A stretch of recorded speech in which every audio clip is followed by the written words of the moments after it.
నేర్చుకోబోయే వాక్య భాగం ఏంటంటే క్రైస్తవులు ఎలా ఉండాలనే విషయాన్ని మనం నేర్చుకోబోతూ ఉంటున్నాం. క్రైస్తవులు అంటేనే మనకి ఎవరు గుర్తు రావాలంటే క్రీస్తు రక్తంలో కడుగబడినటువంటి వారు. ఈ క్రీస్తు రక్తంలో కడుగబడినటువంటి వారు ఏ విధంగా ఉండాలన్నది కొన్ని విషయాలు మనము ఈ ఉదయకాలంలో నేర్చుకోవడానికి మనం ప్రయత్నం చేద్దాం. ఈరోజు మనం చూసినప్పుడు క్రైస్తవులు అంటేనే మరీ ప్రాముఖ్యంగా ఆదివారం ప్రార్థనకి వెళ్ళే వాళ్ళు మాత్రమే కాదు. అర్థమవుతుందండి?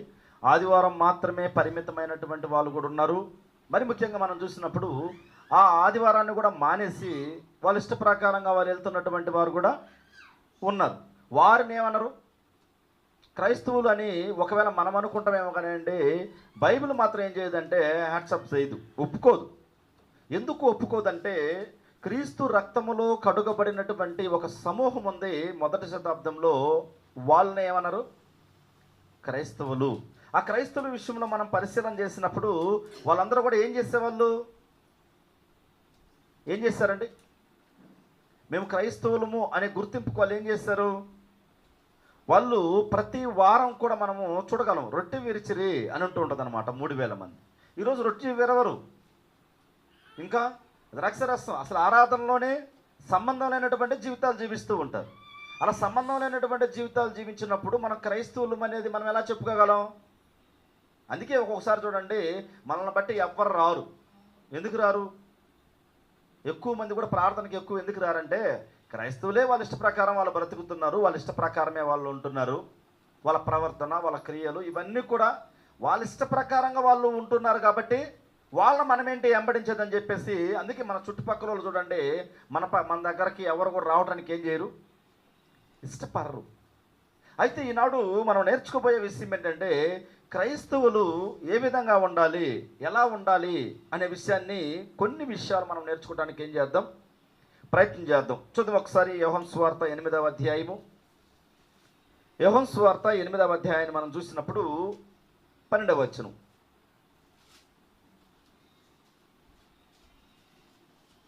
మరలా యేసు, నేను లోకమునకు వెలుగును, నన్ను వెంబడించిన వాడు చీకటిలో నడవక జీవపు వెలుగు కలిగి ఉండునని వారితో చెప్పాను.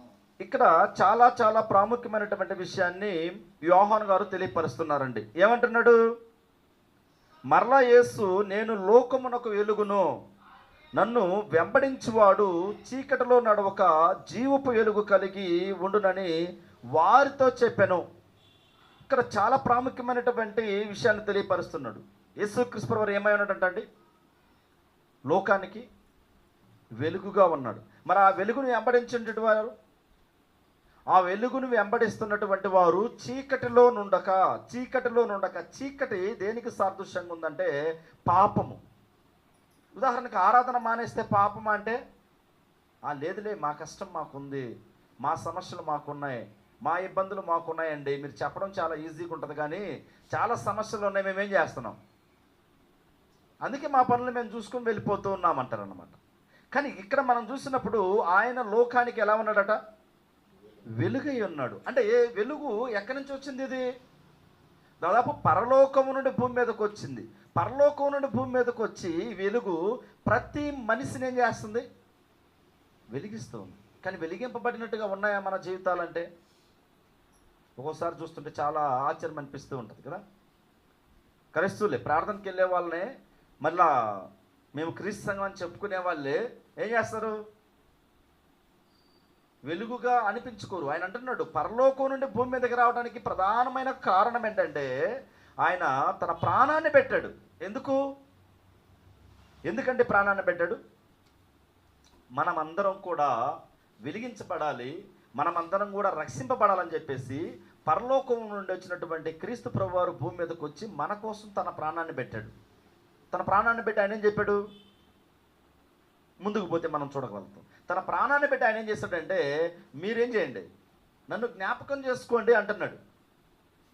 ఈరోజు నిజమంటే ఒక్కొక్కరు చూస్తే చాలా బాధ అనిపిస్తుంది. అసలు వీళ్ళు మనుషులేనా అనిపిస్తూ ఉంటుంది కదా. మీకు కూడా అనిపిస్తుంటుంది, అయ్యో మేము చేసేది కరెక్టేనా, మనం చేస్తున్నదంటే వాటిది మనకు కరెక్టేనా అనేది కూడా మనకి ఒక్కొక్కసారి బాధగా ఉంటుంది. అయితే క్రైస్తవులు, మొదటి శతాబ్ద క్రైస్తవులు కానీ ఈ విధంగా చేసి ఉన్నట్టు ఒకవేళ మీరు ఆలోచించండి బాగా, మొదటి శతాబ్దం అంటే దాదాపు ఆ బాప్తిస్మం పొందినటువంటి ఆ 3,000 మంది ఈ విధంగా, అంటే ఈనాడు స్థానిక సంఘాల్లో చేసినటువంటి విధంగా చేశారనుకోండి, అసలు ఇంత దూరం కూడా మనము రక్షింపబడే వాళ్ళం కాదు. కానీ వాళ్ళు ఎంత త్యాగం చేశారు. అలాంటి త్యాగంలో 1% అని మనం చేయగలుగుతున్నామా? 1%, 1% మనం ఏమైనా చేయగలుగుతున్నామంటే త్యాగం దేవుని కోసం? చాలా బిజీ కదా, చాలా బిజీ మనం చూడండి, ఆదివారం బాణీలే, మిగతా రోజుల్లో కూడా మనము కలవలన్నటువంటి దినాలు, మిగతా రోజుల్లో కూడా మన జీవితాలు లేవు, ప్రార్థన లేవు. మరి క్రైస్తవులని ఎలా అంటారు? అయితే మరలా బాప్తిసం పొందమంటారు అంటారు. మరలా బాప్తిసం పొందడం కాదు. మనం ఎలా ఉండాలో మొట్టమొదటిగా మనం ఏం చేయగలగాలి? నేర్చుకోవాలి. మనం ఎలా ఉండాలో నేర్చుకుంటే ఆటోమేటిక్గా మనము దేవుల్లో ఎదిగినట్టే.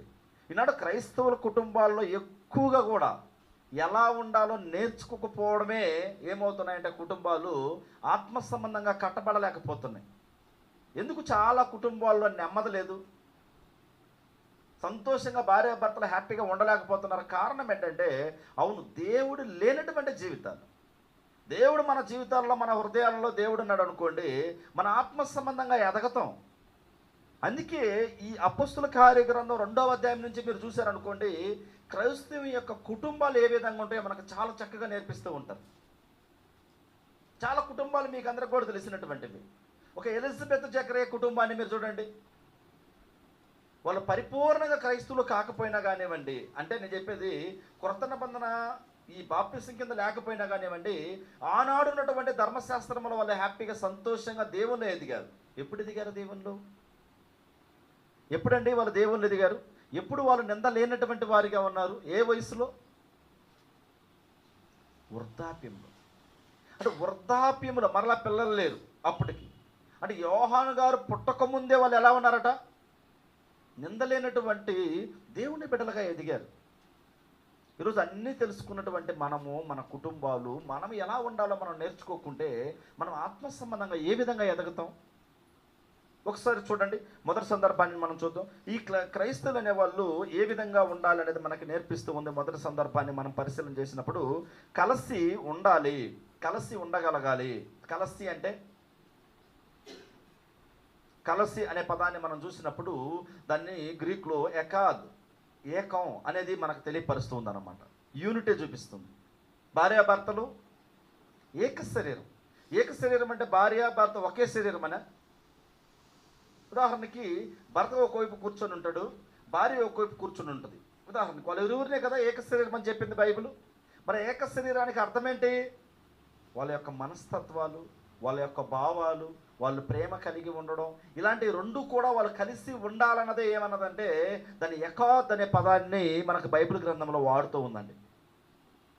అందుకే యేసుక్రీస్తు ప్రభువు గారు ఒక మాట అంటూ ఉంటాడు చూడండి, నేను నా తండ్రి ఏమై ఉన్నాం? ఏకమై ఉన్నాం. అంటే నా తండ్రికి తెలియ కూడా నేను ఏమీ చేయలేను, ఏమీ చేయలేదు కూడా. అంటే దాంట్లో ఏం కనపడుతుంటుంది మనకంటే యూనిటీ కనపడుతుంటుందండి. అయితే ఇక్కడ ఈ మొదటి సందర్భాన్ని మనం ఎందుకు నేర్చుకోవాలంటే, ఈనాడు క్రైస్తవ కుటుంబాల్లో ఉన్నటువంటి మనము ఒక్కరు ఏం చేయాలి? కలిసి ఉండగలగాలి, కలిసి మెలసి ఉండగలగాలి.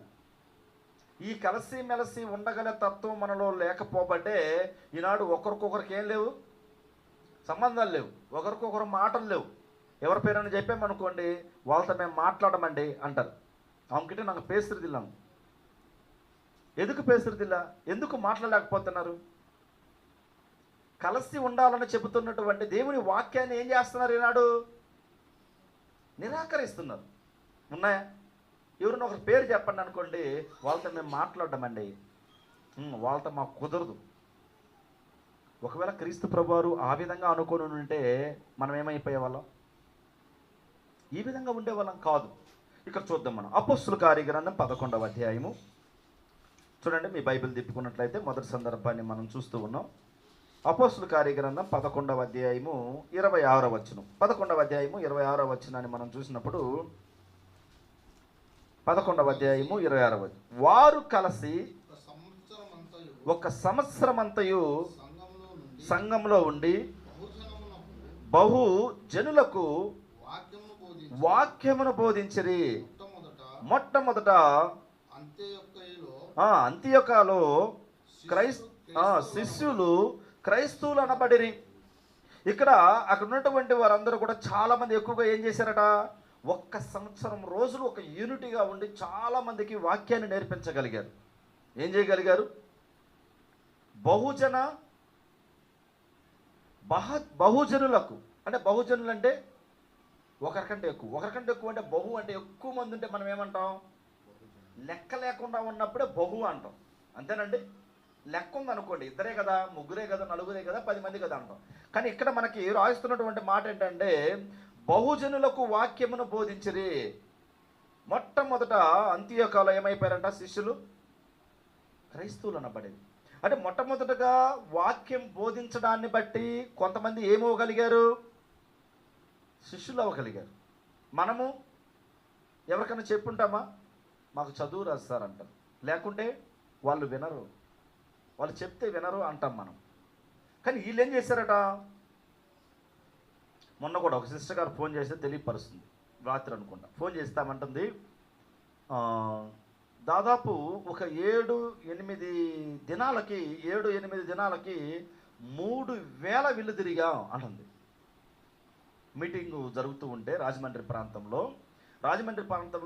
మీటింగ్ జరుగుతున్నటువంటి ప్లేస్కి వీళ్ళని తీసుకెళ్తే పిల్లలను తీసుకెళ్ళి డోర్ నాకింగ్ చేయండి, అందరూ కూడా చెప్పండి, ఈ విధంగా మీటింగ్ ఉందండి. ఎన్ని ఇల్లు తిరిగారు వాళ్ళు?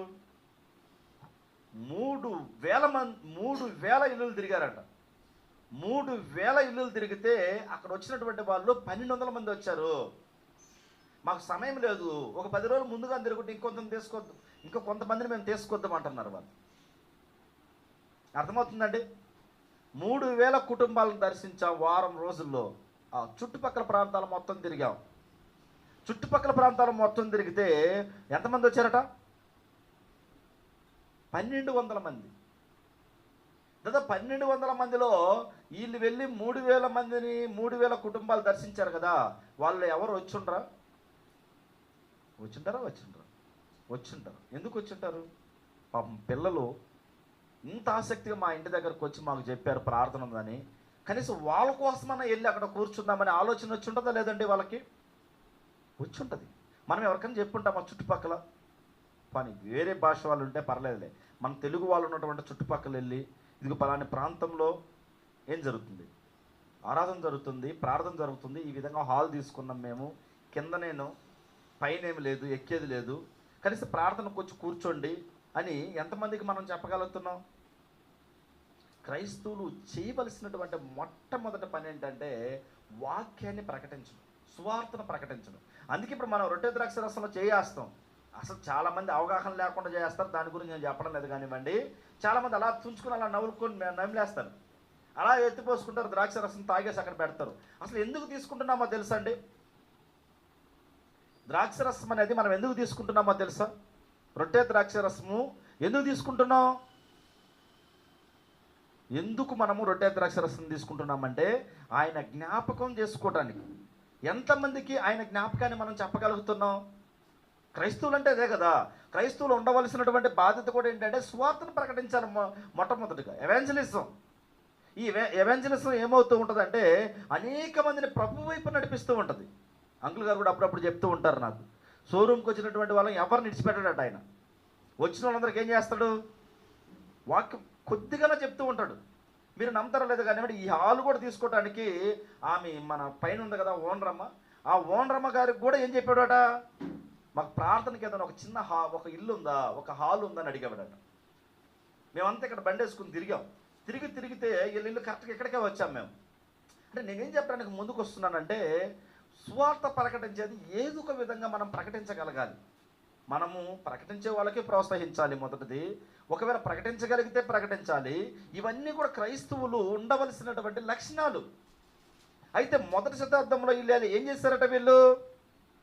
వారు కలిసి 1 సంవత్సరం అంతయు సంఘంలో ఉండి బహుజనులకు వాక్యమును బోధించిరి.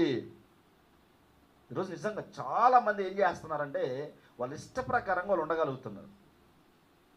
అంతేనండి. ఎవరికి చెప్పేదానికి ఏం చేయరు, ప్రయాసపడడం లేదు. అయితే ఇక్కడ ఈ విధంగా ఉంటే ప్రారంభంలో చూడండి, అపోస్తుల కార్యగ్రంథం 2వ అధ్యాయము. అపోస్తుల కార్యగ్రంథం 2వ అధ్యాయాన్ని మనం చూసినప్పుడు 41 1వ వచనం, 41, 42 వచనాలు మనం చూసినప్పుడు, కాబట్టి పేజీ నంబర్ 105 అపొస్తలుల కార్యగ్రంథం 2వ అధ్యాయము 41, 42 వచనాలు. కాబట్టి అతని వాక్యము అంగీకరించిన వారు బాప్తిస్మం పొందిరి. ఆ దినమందు ఇంచుమించు 3,000 మంది చేర్చబడిరి. ఇంచుమించు ఎంతమంది చేర్చబడ్డారు? అయితే ఈ 3,000 మంది ఏం చేశారు? ఈరోజు చూడండి, 20, 25, 30, 40 మంది దాకా మనము దాదాపు ఈ స్థానిక సంఘంలో మనం వర్క్ చేస్తూ ఉన్నప్పుడు ఎంతమంది రొట్టె విరచగలుగుతున్నాం మనం? క్రైస్తవుల కంటే అదే కదా. ఈ 3,000 మంది కానీ వాళ్ళ పనులు వాళ్ళు చేసుకుని కానీ వెళ్ళిపోయి ఉంటే ఏమండి, ఈ 3,000 మంది బాప్తిసం పొందిన తర్వాత వాళ్ళు మన మాదిరిగా నిమగ్నమై పనులలో వెళ్ళిపోయి ఉంటే ఏమై ఉండేది కాదు. ఆ సువార్త అనేది మన దగ్గరకు వచ్చేది కాదు. సువార్తకి యెరూషలేము ప్రాంతంలోనే ఉండేది. దాదాపు యెరూషలేము దాటి అనేకమైన ప్రపంచవ్యాప్తంగా వాక్యం వెళ్ళిపోయింది. ప్రపంచవ్యాప్తంగా ఏం వెళ్ళిపోయింది? క్రైస్తవులుగా మారగలిగారు.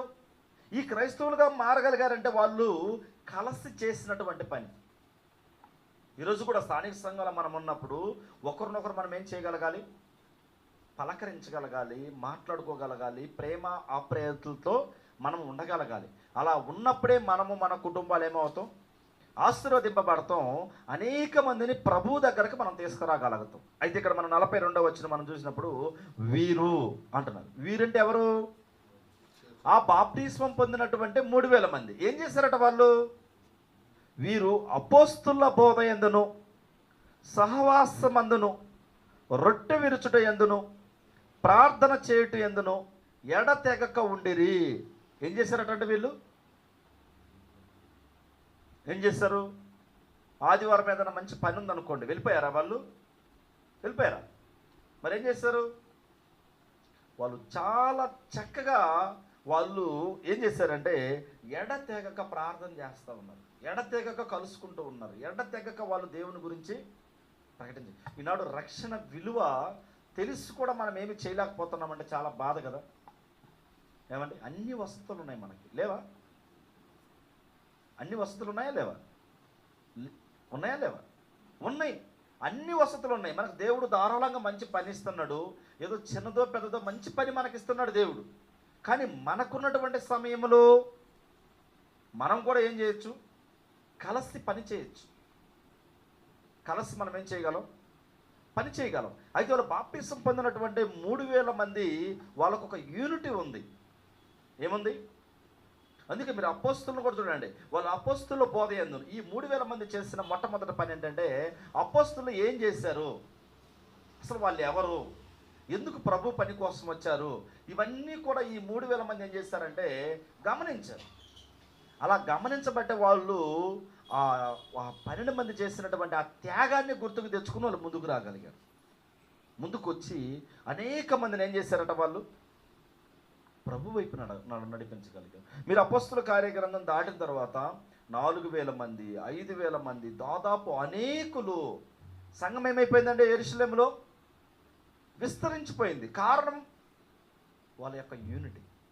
వాళ్ళు కలిసి ఉన్నదాన్ని బట్టి వాళ్ళు ఏం చేశారంటే అనేక మందికి ప్రభు గురించి వాళ్ళు ఏం చేయగలిగారు? చెప్పగలిగారు. ఇందులోనే మరొక వాక్యాన్ని మనం చూసినప్పుడు పేతురు రాసినటువంటి మొదటి పత్రిక, క్షమించండి, కొరింథీయులకు రాసినటువంటి మొదటి పత్రిక, కొరింథీయులకు రాసినటువంటి మొదటి పత్రిక 11వ అధ్యాయము. 11వ అధ్యాయము మనం అప్పుడప్పుడు చదువుతూ ఉంటాం ఈ వాక్య భాగాన్ని.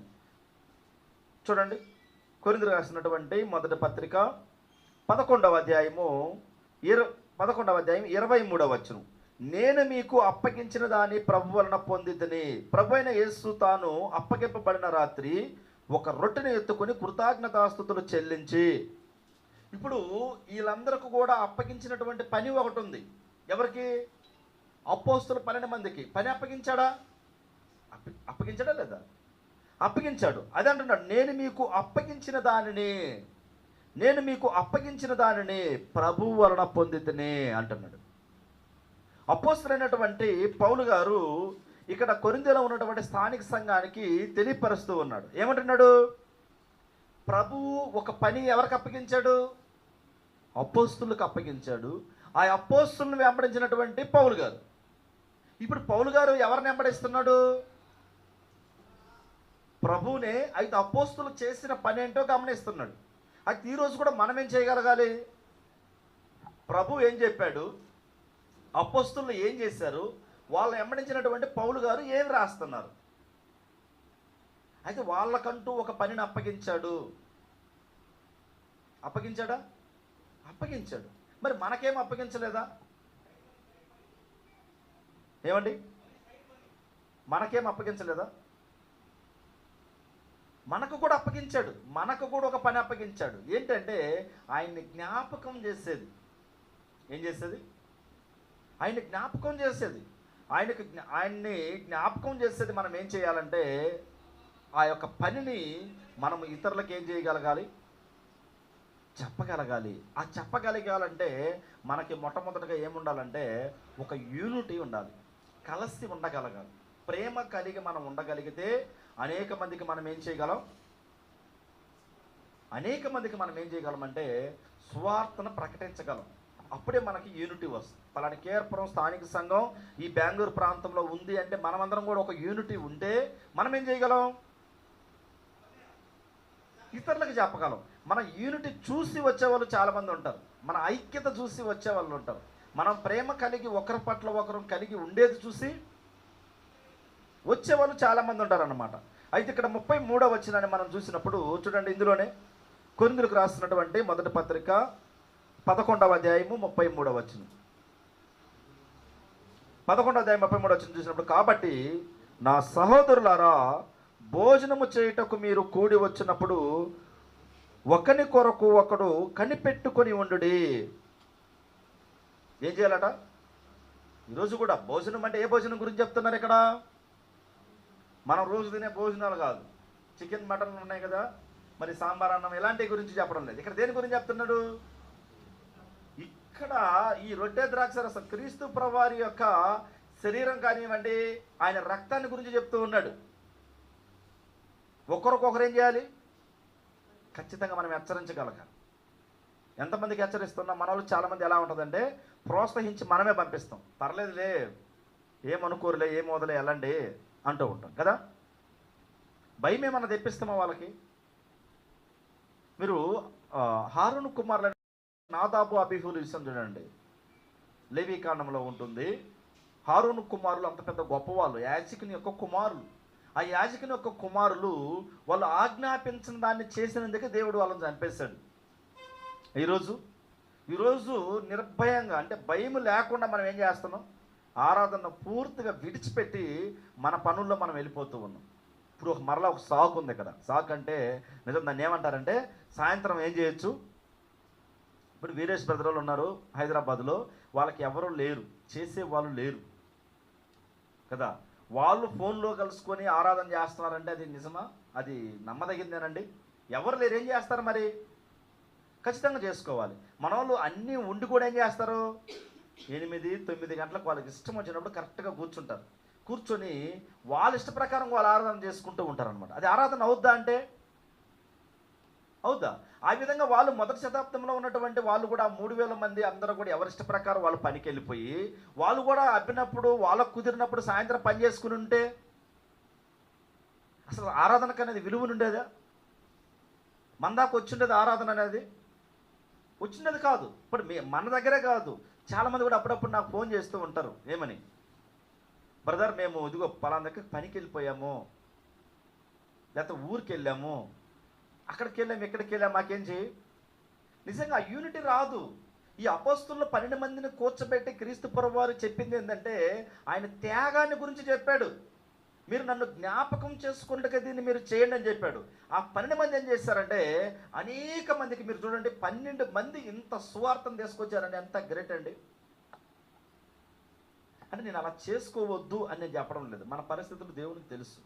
మనం కష్టంలో ఉన్నామా, నష్టంలో ఉన్నామా, మనం ఆరాధన చేసుకోలేనటువంటి స్థితిలో ఉన్నామా?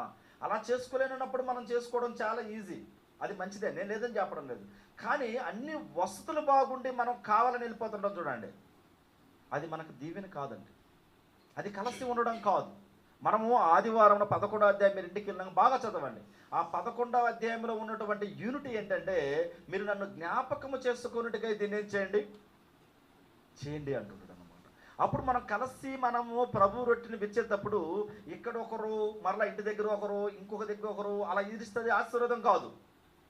సంఘానికి ఒక ఆరాధన అనేది నియమించాడు దేవుడు. ఆ ఆరాధన మనం ఏం చేయగలగాలి? ఖచ్చితంగా పొందగలగాలి. దాన్ని ఏమన్నారంటే, మనం కలిసి ఒక యూనిట్గా ఉండగలగాలి. వాళ్ళు భోజనం చేసేటప్పుడు 33వ వచనం మరోసారి చదువుతున్నాం చూడండి. కాబట్టి నా సహోదరులారా, భోజనము చేయుటకు మీరు కూడు వచ్చినప్పుడు ఒకని కొరకు ఒకడు కనిపెట్టుకుని ఉండుడి. మనం ఏం చేయగలగాలట? భోజనం. ఏం భోజనం? మరలా కూడా చెప్తున్నాను, మామూలు భోజనం కాదు. క్రీస్తు ప్రభువారి యొక్క శరీరము, ఆయన యొక్క రక్తాన్ని మనం జ్ఞాపకం చేసేటప్పుడు మనం ఏం చేయగలగాలట? ఒకరి గురించి ఒకరు మనం ఏం చేయగలగాలి? కనిపెట్టుకుని ఉండాలి. పలాని సహోదరుడు రాలేదే, పలాని సహోదరి రాలేదే, అయ్యో రాలేదే అనే బాధ అనేది మనకు కలగాలి. కనీసం మనం వాళ్ళకి ఫోన్ చేసి అడగగలగాలి, హెచ్చరించగలగాలి. ఇలా ఉండకూడదు, ఆరాధనకి ఏం చేయండి, రండి అని చెప్పేసి మనం వాళ్ళని ప్రోత్సహించగలగాలి. తీసుకొచ్చేదానికి మనం ఏం చేయగలగాలి? ప్రయత్నం చేయాలనేది మనకు మొదటి సందర్భాన్ని నేర్పిస్తూ ఉంది. అయితే రెండో సందర్భాన్ని మనం చూసినప్పుడు, రెండో సందర్భాన్ని ఒకరినొకడు ప్రేమించేది నేర్చుకోవాలి. క్రైస్తవులుగా ఉంటున్నటువంటి మనము, క్రైస్తవులు ఎలా ఉండాలంటే, మొదటిది కలిసి ఉండాలి, రెండోదేంటి? ప్రేమించగలగాలి. ప్రేమ అంటే మరలా ఈ లోక సంబంధమైనటువంటి ప్రేమ కాదు. మరి ఎలాంటి ప్రేమ? క్రీస్తు ప్రభువారు, పరలోకంలో ఉన్నటువంటి క్రీస్తు భూమి మీద ఉన్నటువంటి పాపులను ఏ విధంగా ప్రేమించాడు.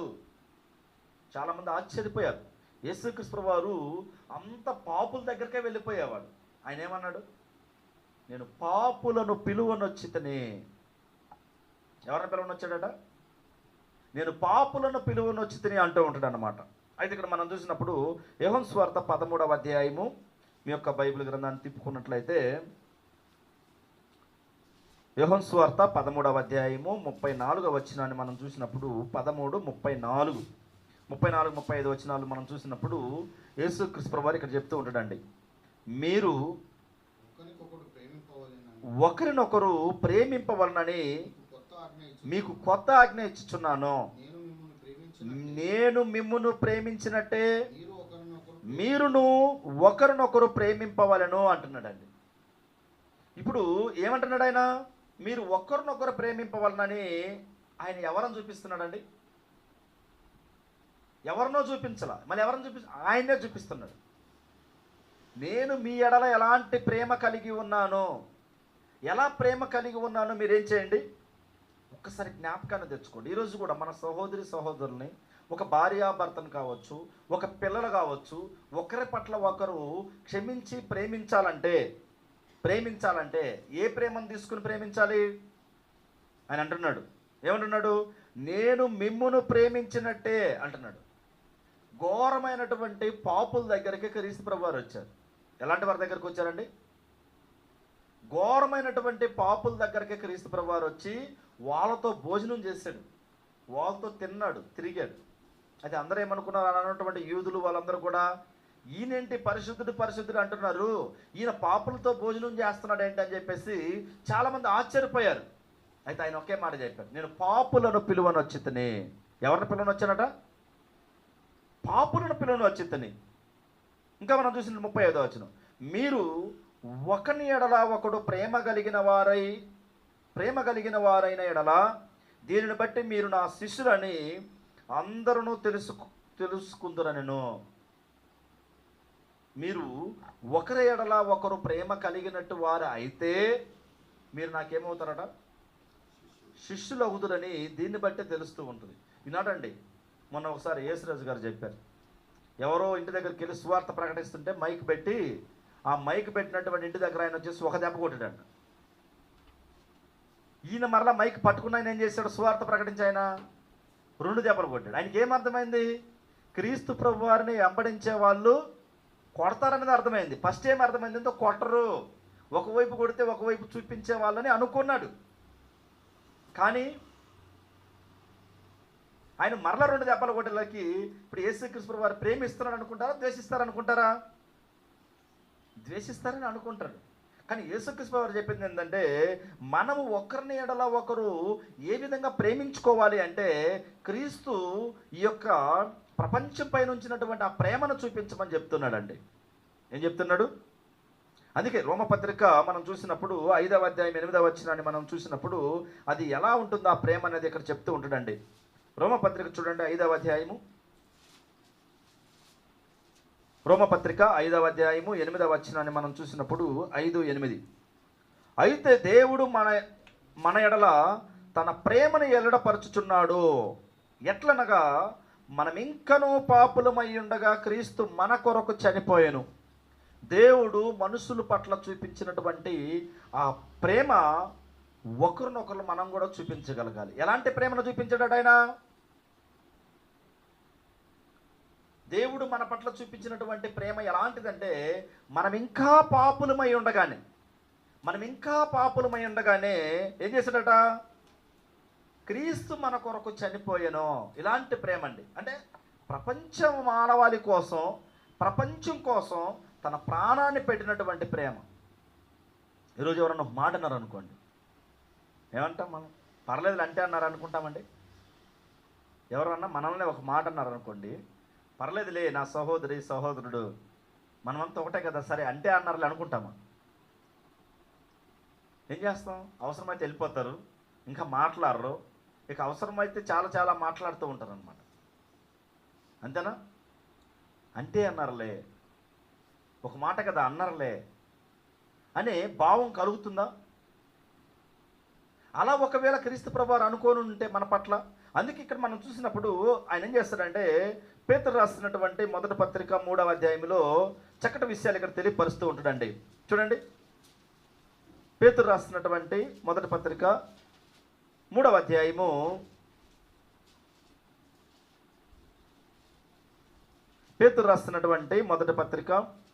3వ అధ్యాయము 8-9 వచనాలు మనం చూసినప్పుడు, తుదకు మీరందరూ ఏక మనస్కులై ఒకరి సుఖ దుఃఖముల యందు ఒకరు పాలుపడి సహోదర ప్రేమ గల వారును కరుణాచిత్తులను వినయ మనస్కులనై ఉండుడి.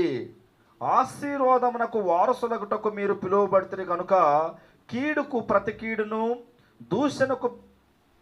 దూషణకు ప్రతి దూషణైనను చేయక దీవించుడి అంటున్నాడు పేతురు గారు.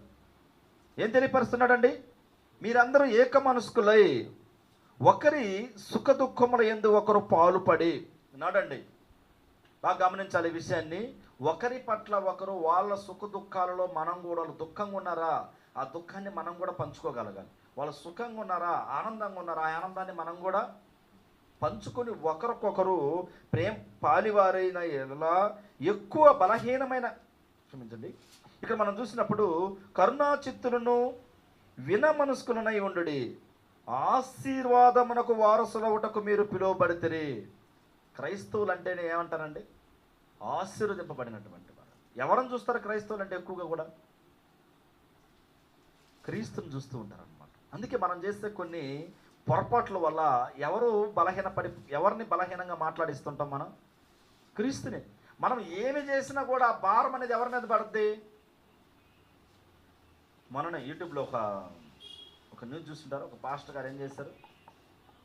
డబ్బులు ఇచ్చి తనే కొట్టించుకున్నాడు. ఏమండి? తనే కొట్టించుకొని యాక్టింగ్ చేశాడు. ఆ భారం ఎవరి మీద పడింది? క్రీస్తు మీద పడింది. అసలు క్రీస్తు ఎక్కడైనా ఈ విధంగా చేశాడండి?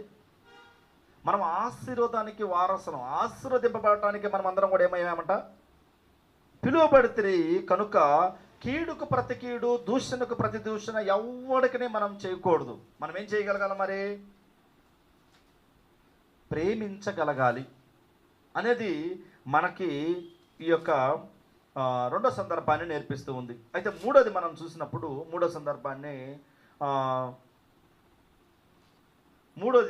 సందర్భంలో మనం చూసినప్పుడు క్షమించగలిగే గుణం కలిగి ఉండాలండి క్రైస్తవులు అంటే ఎలా ఉండాలనే విషయంలో మొదటిది కలిసి ఉండాలి, రెండోది ప్రేమించగలగాలి, మూడోది మనం చూసినప్పుడు క్షమించే గుణం కలిగి ఉండాలి. ఇదే చాలామందికి నచ్చదు. ఏది? క్షమించడం. ఎన్నిసార్లు అండి క్షమించేది?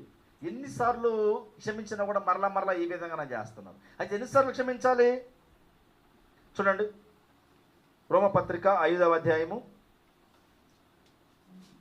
రోమపత్రిక 5వ అధ్యాయము 6వ వచనాన్ని మనం చూసినప్పుడు, 5వ అధ్యాయం 6వ వచనం, ఏలయనగా, రోమపత్రిక 5వ అధ్యాయము 6వ వచనం, పేజీ నంబర్ 136. ఏలయనగా మనమింకా బలహీనులమై ఉండగా క్రీస్తు యుక్త కాలమున భక్తిహీనుల కొరకు చనిపోయెను. ఎవరి కోసం చనిపోయాడంటే క్రీస్తు ప్రభువారు? భక్తి పరుల కొరక, భక్తిహీనుల కొరక? భక్తిహీనుల కొరకే. అందుకే కదా ఆయన నేను పాపులను పిలువచ్చితని అంటూ ఉంటాడు. ఎవరిని పిలువచ్చాడంట? ఆరోగ్యం కలిగినటువంటి వారికి వైద్యుడు అక్కర్లేదు. మరి ఎవరికి? అనారోగ్యంగా ఉన్నటువంటి వారికే వైద్యుడు అక్కడు. అయితే ఇక్కడ మనం చూసినప్పుడు ఆయన ఏమంటున్నాడంటే, మనం ఇంకా బలహీనులమై ఉండగా క్రీస్తు యుక్త కాలంలో ఎవరి కోసం చనిపోయాడు? భక్తిహీనుల కొరకు. ఎందుకు భక్తిహీనుల కొరకు చనిపోయాడండి? అవును, ఒక భక్తిహీనుడు, ఒక పాపి రక్షింపబడితే పరలోకంలో ఏంటట? మహా ఆనందం. ఒక పాపి రక్షింపబడితే పరలోకంలో ఏంటట? దేవునికి, ఆ దేవదూతల మధ్య దేవుడు ఆనందపడిపోతూ ఉంటాడు అని తెలియపరుస్తుంటుంది. అందుకే మనం ఏం చేయగలగాలంటే, మొట్టమొదటగా క్షమించేది మనం నేర్చుకోగలగాలి. మరి మత్తయి సువార్తలో యేసుక్రీస్తు వారి దగ్గరికి వస్తారు కొందరు. మీకు అందరికి బాగా తెలిసినటువంటి వచనం చూడండి, మత్తయి సువార్త 18వ అధ్యాయము, మత్తయి సువార్త 18వ అధ్యాయము 21వ వచనాన్ని మనం చూసినప్పుడు, ఆ సమయమున, మత్తయి సువార్త 18వ అధ్యాయం 21వ వచనం, ఆ సమయమున పేతురు ఆయన యొద్దకు వచ్చి, ప్రభువా, నా సహోదరుడు నా ఎడల తప్పిదము చేసిన ఎడల నేను ఎన్ని మార్లు అతన్ని క్షమింపవాలను? 7 మార్లు మట్టుక అని అడిగాను. అందుకు అంటే బాగా గమనించండి, అపోస్తలుడైనటువంటి పేతురు గారు ఎవరి దగ్గరకు వచ్చారు? యేసుక్రీస్తు వారి దగ్గరకు వచ్చి, అయ్యా, నా సహోదరుడు నా ఎడల తప్పు చేస్తే నేను ఎన్నిసార్లు అతన్ని క్షమించాలి అని అడుగుతున్నాడు. అడిగినప్పుడు 22వ వచనం, అందుకు యేసు అతనితో ఇట్లనెను, 7 మార్లు మట్టుకే కాదు, 70 ఏళ్ల మారు మట్టుకని నీతో చెప్పుచున్నాను. ఎన్ని మార్లు మట్టుకండి? 7 70? 70 అంటే ఒక మనిషి జీవించినంత కాలం ఏం చేయగలగాలి క్రైస్తవుడు అనేవాడు? క్రైస్తవులు అనేవాళ్ళు ఒక స్త్రీలు కావచ్చు, పురుషులు కావచ్చు, 70 ఏళ్ల మారు మట్టుకంటే మన జీవితం అంతా కూడా కీర్తన గ్రంథం 90వ అధ్యాయం 10వ వచనం ఏం చెప్తుంది? మా ఆయుష్కాలం 70 సంవత్సరములు, అధిక బలం ఉంటే 80 సంవత్సరములు, అయినను అవన్నీ కూడా ఆయాసమని అంటున్నారు. అంటే ఈ 70 సంవత్సరాలు ఒక మనిషి ఏం చేయాలంటే, ఒక క్రైస్తవుడు క్షమించగలిగే హృదయాన్ని కలిగి ఉండాలి. అంత ఓపిక ఉండదు కదా? ఏమండి, ఉంటుందా? నీకు ఒక్కసారి చెప్పానుగా వినవా అంటారు. నువ్వు ఒక్కసారి నీ మొహం చూపించకంటారు. ఏమండి? ఎవరు? ప్రార్థనకి వెళ్ళే వాళ్ళే. ఏంటి?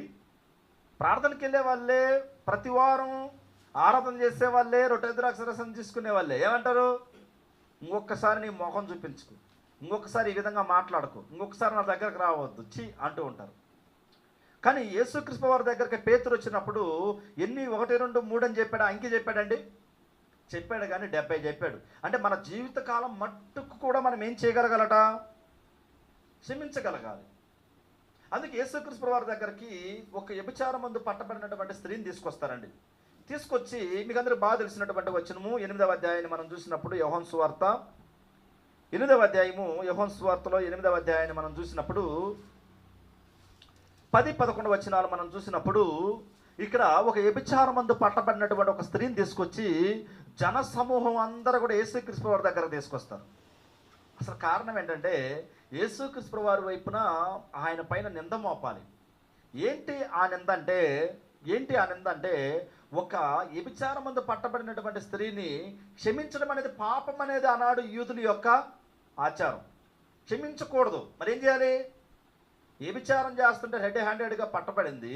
ఈ పట్టబడినటువంటి స్త్రీని ఏం చేయాలి? ఇప్పుడు శిక్షించాలన్నది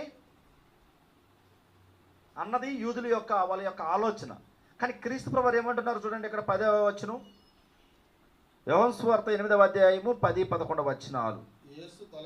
యేసు తల ఎత్తి చూసి, అమ్మా వారు ఎక్కడ ఉన్నారు? ఎవరును నిన్ను శిక్ష విధింపలేదా అని అడిగినప్పుడు ఆమె లేదు ప్రభువా నేను. అందుకు యేసు, నేను నీకు శిక్ష విధింపను, నీవు వెళ్ళి ఇక పాపము చేయకమని ఆమెతో చెప్పాను. విచారం అంతా పట్టబడినటువంటి స్త్రీలు రాళ్ళు పట్టుకుని వచ్చారు ఆమెను కొట్టడానికి. అయితే ఆయన ఒక మాట అన్నాడండి. ఏమన్నాడు? మీలో పాపము లేనివాడు మొట్టమొదటి రాయి ఆమె మీద వేయండి అని చెప్పాడు. ఎవరన్నా వేయగలిగారండి? ఈ మొదటి నుంచి మీరు ఇంటికి వెళ్ళిన తర్వాత యోహాను సువార్త 8వ అధ్యాయము మొదటి నుంచి 11 వచనాలు మీరు చదివారనుకోండి, అందులో చక్కటి ఒక భావం ఉంటుంది, క్షమించే భావం కనపడుతుంది మనకి. ఏమన్నాడు ఆయన? మీలో పాపము లేనటువంటి వారు ఏం చేయండి, మొట్టమొదటి రాయి ఆమె మీద వేయన్నప్పుడు వాళ్ళందరూ కూడా ఏం చేశారు? వాళ్ళందరూ కూడా ఆ రాళ్ళు అక్కడ పడేసి వెళ్ళిపోయారు. ఎందుకు? పాపం లేనటువంటి వాళ్ళు ఎవరు లేరు. అయితే ఇప్పుడు యేసుక్రీస్తు ప్రభువు ఏమంటున్నారంటే, అమ్మ ఏమన్నా శిక్షించాలంటే, నిన్నేమన్నా శిక్షించాలంటే నేనే శిక్షించగలను, కానీ నిన్ను శిక్ష విధించడానికి నేను రాలేదు. నేనేం చేస్తున్నాను? నిన్ను క్షమిస్తున్నాను. ఈనాడు కూడా ఎన్నిసార్లు క్షమించాలి అనేది ప్రశ్న వచ్చినప్పుడు దాదాపు 70 ఏళ్ళ మారుమట్టుకని పేతురు గారితో చెప్తూ ఉంటాడు యేసుక్రీస్తు. ఈనాడు మనం కూడా అండి, క్రైస్తవులుగా ఉంటున్నటువంటి మనము, మన కుటుంబాలు, మన పిల్లలు, మనమందరం కూడా మనం ఏం చేయగలగాలి? క్షమించే హృదయాన్ని మనం తెచ్చుకోవాలి. అసలు నాకు రావడం లేదండి, నేను క్షమించలేకపోతున్నానండి, వాళ్ళ మొహం చూస్తే నాకు అవడం లేదండి అంటారు చాలామంది. అవునండి. కానీ మనం ఎవరిని చూడాలి? భక్తిహీనుల కొరకు చనిపోయినటువంటి క్రీస్తుని చూడాలి. భక్తి పరుల కోసం కాదు. ఎవరి కోసం? పాపుల కోసం చనిపోయినటువంటి క్రీస్తు ప్రభు వారిని మనం చూసినప్పుడు మనకేమవుద్దంటే క్షమించే హృదయం మనకు వస్తుంది. ఆయన క్షమించడం లేదా? ఎంతమందిని క్షమించాడు? ఒక్కరినా, ఇద్దరినా, ముగ్గురినా? ప్రపంచ మానవాళి యొక్క పాపాలు ఆయన మోసుకొని ఏం చేశాడు? సిలువ మన మీదకి ఎక్కాడు. సిలువ మన మీదకి ఎక్కినప్పుడు ఈ ప్రపంచంలో ఉన్నటువంటి మానవులందరూ కూడా ఘోరమైనటువంటి పాపంలో ఉన్నవారేనా? నేను క్షమించలేనని అన్నాడా? ఇప్పుడు పరలోకంలో తండ్రి ఉన్నాడు, కుమారుని పంపించేటప్పుడు కుమారుడి దగ్గర మాట్లాడా తండ్రి? అయ్యా, ప్రపంచంలో ఉన్నటువంటి మానవాళ్ళందరూ కూడా పాపం చేసి అందరూ నరకానికి వెళ్ళిపోతున్నారు, వీళ్ళందరిని తప్పించి మరలా నా దగ్గర తీసుకురావాలి, నువ్వు వెళ్ళాలన్నప్పుడు నాకు కుదరదన్నాడా? మన పిల్లవాడైతే వెళ్తాడా? రే పలానా వాళ్ళు తప్పు చేశారు, ఆ తప్పు నువ్వు మోపుకొని నువ్వు నిలబడంటే ఏమంటారండి? ఎదిగొచ్చిన పిల్లల గురించి చెప్తాను, చిన్నపిల్లలు కాదు. ఇక్కడ జాన్సన్ ఉన్నాడు కదా, చిన్న అబ్బాయి, ఆ అబ్బాయి గురించి కదా నేను చెప్పేది. పెద్ద పిల్లలు ఉన్నారనుకోండి, మీరు వెళ్ళి ఆ తప్పు నువ్వు బరాయించు, నువ్వు మోసుకో అంటే ఏమంటారు మన వాళ్ళు? నీకు తలకాయ పని చేస్తుందా లేదా? తల పని చేస్తుందా నీకు? వాళ్ళు తప్పు చేస్తే నేను మోసుకోవడం ఏంటని అన్నారా? అన్నారండి. సరే, క్రీస్తు ప్రభు వారు మౌనంగా ఉన్నాడు. మౌనంగా ఉండి ఈ ప్రపంచ మానవాళు చేసినటువంటి ఆ పాపం మొత్తం కూడా ఆయన మోసుకొని ఏం చేశాడు? సిలువ మన మీదకి ఎక్కాడు. ఎక్కి మన కోసం ఆయన ప్రాణం పెట్టి ప్రపంచ మానవాళ్ళని ఏం చేశాడు? క్షమించాడు. మూడోది. అయితే నాలుగోది మనం చూసినప్పుడు సత్క్రియలు. ఈ సత్క్రియల్లో కూడా చాలా విధాలుగా ఉంటాయండి. సత్క్రియలు మన ఆత్మీయ జీవితానికి చాలా చాలా ప్రాముఖ్యత. దేవుని చిత్తం అయితే మనము సత్క్రియల గురించి మరొకసారి నేర్చుకోవడానికి మనం ప్రయత్నం చేద్దాం. నేను కొద్దిగా అలా చెప్పి ముందుకు వెళ్ళిపోతాను. ఈ సత్క్రియలు చేసే దాంట్లో సత్క్రియలు అంటే మంచి పనులు, పుణ్యకార్యాలు అనే భావం వస్తుంది. ఇది మనం ఏం చేయగలగాలి? ఏం చేయగలగాలండి? చేయగలగాలి. మనం ఎంత సత్క్రియ చేస్తున్నామండి? చూడండి, తీతుకు రాస్తున్నటువంటి తీతు పత్రిక, మన సహోదరులు చదివినటువంటి వాక్య భాగం, తీతు పత్రిక 2వ అధ్యాయము 14వ వచనం.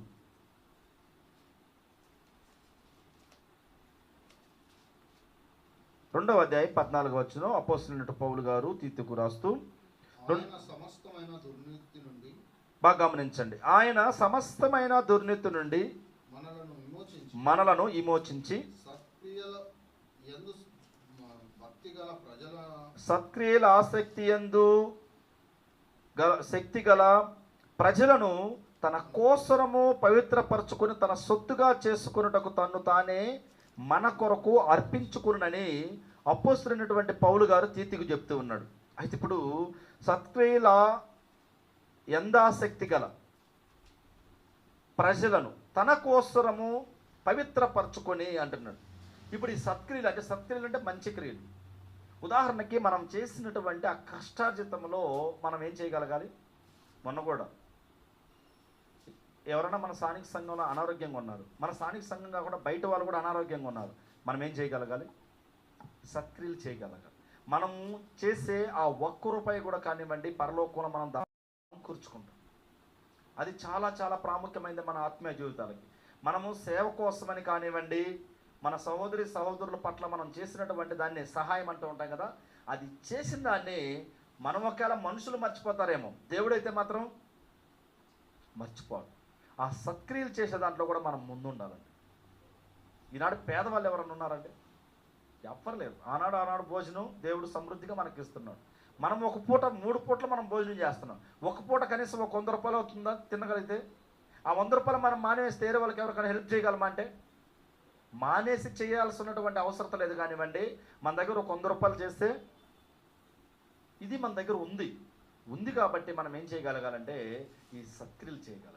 ఈ సత్క్రియలు చేసే దాంట్లో మొదటి శతాబ్దంలో మనం చూసినప్పుడు అపొస్తలుల కార్యగ్రంథం 2వ అధ్యాయంలో మనం చూసినప్పుడు వాళ్ళు స్థిర ఆస్తులు మొత్తం అన్నీ కూడా ఏం చేశారు? వాళ్ళు అపొస్తలుల పాదాల దగ్గర పెట్టారు. అవన్నీ కూడా దేనికి వస్తుందంటే సత్క్రియల కింద వస్తూ ఉన్నాయి. అయితే ఈనాడు మనం ఏం చేయగలగాలంటే సత్క్రియలు అనేవి మన ఆత్మీయ జీవితాలకి చాలా చాలా ప్రాముఖ్యత. క్రైస్తవులు సత్క్రియలు ఖచ్చితంగా మనం ఏం చేయగలగాలి.